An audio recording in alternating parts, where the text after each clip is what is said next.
Du livre Le ministère de la guérison, chapitre 5, la guérison de l'âme, première partie. Beaucoup de ceux qui vinrent au Christ pour trouver de l'aide étaient responsables de leurs maux. Cependant, il ne refusa pas de les soigner. Quand la puissance du Christ pénétrait dans ces âmes, elles étaient convaincues de péché. Plusieurs furent guéris de leurs maladies spirituelles autant que de leurs maux physiques. Parmi elles se trouvait le paralytique de Capernaum.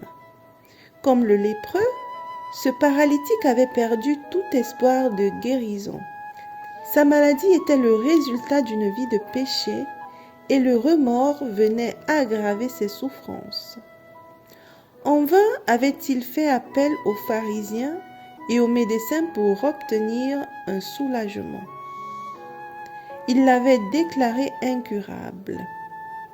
Il le dénonçait comme pécheur et affirmait qu'il mourrait de la colère de Dieu.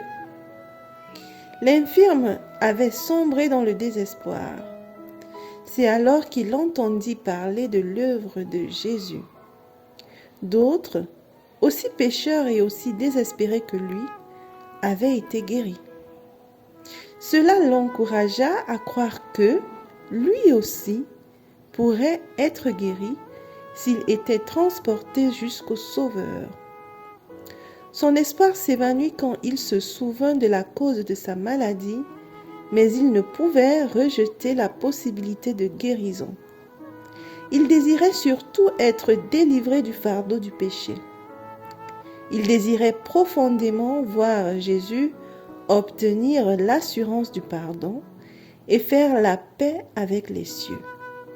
Alors, il serait prêt à vivre ou à mourir selon la volonté de Dieu.